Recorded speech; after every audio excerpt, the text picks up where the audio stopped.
The Psychopath. I moved in with my mother. She had just become a doctor, and having just finished her degree, was supposed to do an internship. Being a busy person, my mother liked taking all the work, and so she'd usually be at the hospital till late at night, and then she'd come home to the quarters, where I stayed, to eat before heading out again. Though I wished she spent more time with me, I didn't mind the move. I am the type of person who makes friends quick, and soon I'd made a friend at school. When he found out where I lived, he was startled. Seeing my confusion, he told me the stories. Apparently, there was a coyote in there, which ate the intestines of those walking around at night. I laughed it off. Even in the hospital, I made friends. One day, as I was coming home from school, I saw a patient sitting under the trees. He was eating strawberries with peaches and a distant look in his eyes. When he heard my footsteps, he looked up and I stopped. He didn't ask me to stop, but there was something about the way he sat up, as if he'd been waiting for me. Surely enough, we started a conversation. He was very funny and polite, though his smile looked tired and his green eyes were pale. Over the next few days, I walked by that road and always found him there. We would talk, he'd give me PS4 game recommendations, and in turn, he just liked hearing me tell him about my family, friends, and homes. I would have told him for free. He'd been there for a broken leg, but now it was healed, and he had no family to return to. So I felt like I was giving him a bit of company. That's why I didn't think much when he asked me to bring him some strawberries the next day. I went to school, came back home, and my mother was there. That day, she was behaving strangely, asking me how was school, what I had for lunch, and if I had a girlfriend. As I walked out the door, strawberries under my arm, she stopped me and said, "I've always loved you." I couldn't get her out of my mind as I walked to the patient. My mother had never told me something so strange. I didn't even know whether to turn back, hug her, and say goodbye. Anyway, my mind was so deep in thought, I realized late that the guy wasn't coming, by which time the moon was high in the sky. I walked around, calling for him, but seeing he wasn't in the streets, I walked into the hospital. It was very dark in the halls, and you only saw 1 or 2 sleeping guards in each ward. Eventually, I walked till I was at the roof, the moon right above me. My mind was still lost as I walked down that pathway on the roof, when I saw them from the side of my eyes. 2 pale green eyes were peering at me from around the corner. The face was like a doll, and although he could see me, he remained quiet, and his face was unreactive. He was crouching, waiting for me. By now, my heart was pounding in my ears. My mind raced to my friend's words, my mother's actions, and how I was too far from any security guard. I decided to continue on, as if I didn't see him. So I called out his name again, jumping on the steps next to me. Only then did I hear movement.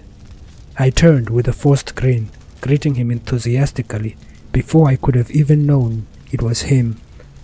But the words jammed in my throat. His cold, rough hands were around my throat. I saw something gleam in his pants as I fought. He was too strong. With the last of my strength, as we stumbled down the stairs, I threw myself to the floor. It didn't work, but he was wrenched to a fire extinguisher, hitting the side of his head. In that moment, his hand weakened. With his groan, I grabbed the hand and bit down hard, and he tried to push me off, jamming a thumb in my eye. I took the moment to stumble back, then turned and fled. He followed me. I knew I couldn't outrun him, and I was lucky to turn and see he wasn't chasing me. Instead, he had turned into the corner, and he was trying to cut me off from the front by running around. So I decided to turn back and run down the path I'd came. But as I turned and ran, my hand on my eye, I wondered if this was just a trap. My heart was beating as I made it close to the edge, but no, it wasn't. He wasn't there. I stepped over the strawberries, and when I was at my home, my mother was crying on my shoulder, helping me to bed while she made calls, and I could only think of one thing: his face.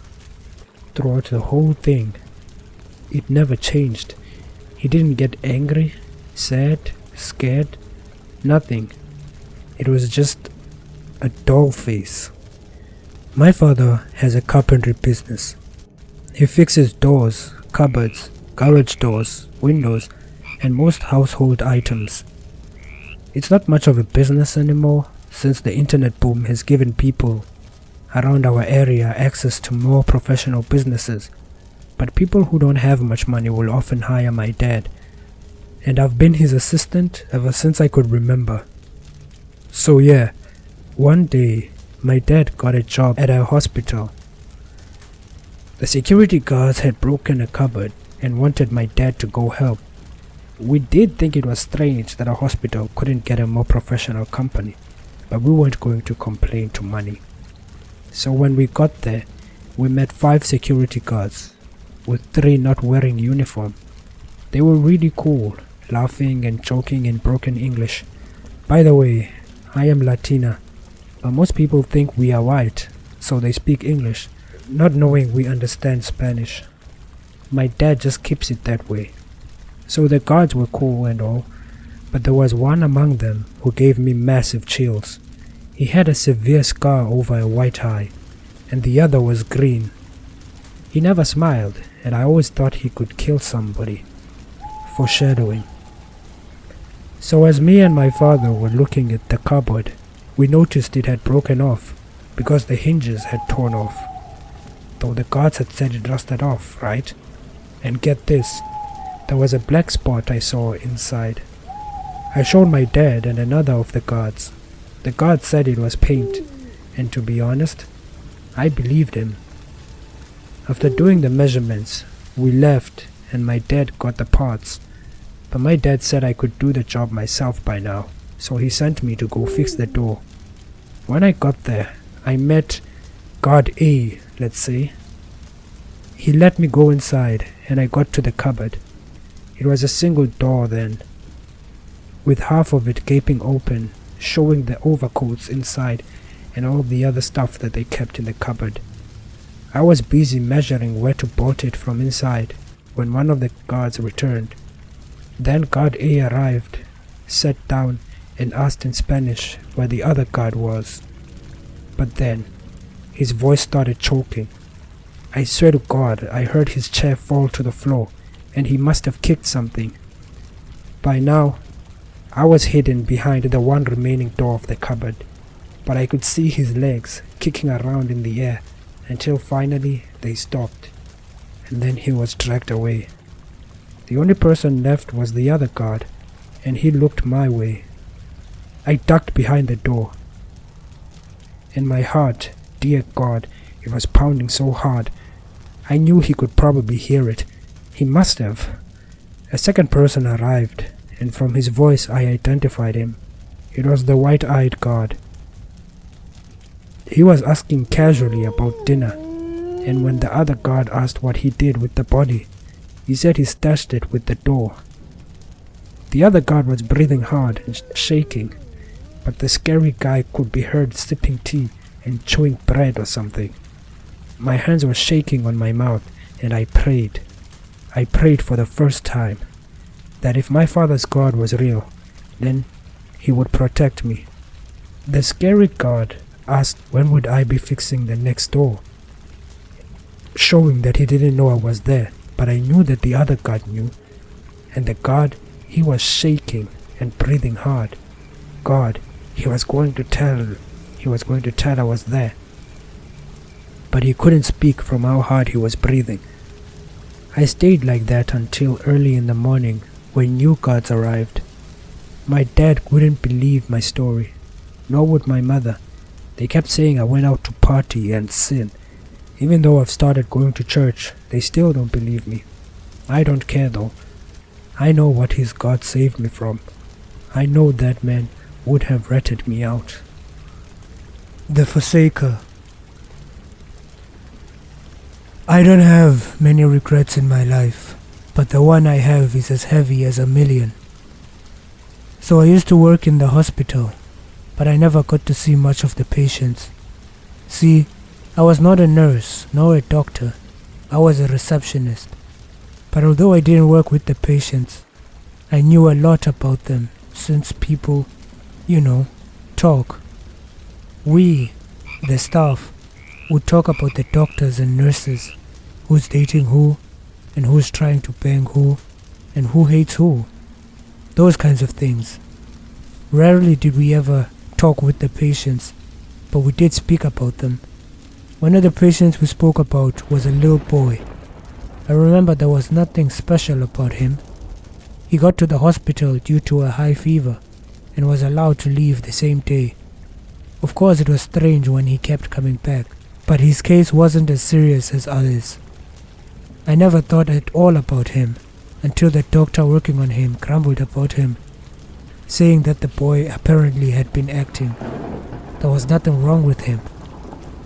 But because I was a fool who only started that conversation to check if the doctor was seeing one of the nurses, I ignored it. Anyway, a couple of days later, I started noticing a man at the waiting section. He had a grey unshaven face and black frail hair, and he stared. He'd sit there with his massive stomach and stare. I ignored him to type on my laptop, but that didn't dissuade him. The others complained about him too, and we started calling him Hawk. The boy came to the hospital again, complaining of a broken leg. This was when that man returned too, and he started small chat with me. His breath was horrendous, but what was really creepy is how he looked at me. He was very intimidating with the fat he was, even though I was taller. Soon though, I was saved when the person he'd been waiting for arrived, and they left. Later, as the hospital was shutting down, I had to stay behind and sort the files. Took me till later that night. When I was done, everybody was gone. I started on my way out, but accidentally dropped a drip stand. I bent over to pick it up. It's then that I heard rumbling. I turned to see the man standing behind me in the dark corridor. I wanted to jump but managed to hold myself. He told me he didn't realize I was still there, and I tried to answer briskly. Then he suddenly asked if I was alone. I lied, saying no. I left my husband in the car. To say I was scared would be a bit of an oversimplification. He told me I was lying. I was on the verge of tears, alone with this man in a place like this. But then he went on, saying I was lying when I said I didn't have a husband earlier. I laughed along when he did, getting the feeling he didn't really believe me. He was just taunting me. He told me then I should get back to my husband, and I started towards the door as fast as I could. But then he grabbed my thigh, and I turned, swinging my purse at his face and missing widely. He was not there. The person on my thigh was the little boy. He looked up at me, with his eye bruised. He said something like, "They said they help at the hospital," or something, but I only remember the word help. And also, he said, "He will kill me." The man grabbed the boy, while laughing, pulled him from my leg. He explained that the doctor said he should be in bed. The boy, he looked at me. I quickly told him that only relatives may visit. The man looked at me, and his smile fell. He told me the boy was his nephew. And the boy really was his nephew, I'd later learn. But at that moment, I just lost all courage when he asked if I'd like him to escort me to my husband. I murmured something and started towards the door. As I was closing it, I looked back to the boy's beautiful eyes. They lost all hope as the man dragged him away. The man was arrested 3 months later for murder. He beat his nephew too much. I cried when I was driving away. Even as I write this, I'm always left in tears. I left that place, and still to this day, I feel the weight of that boy's eyes.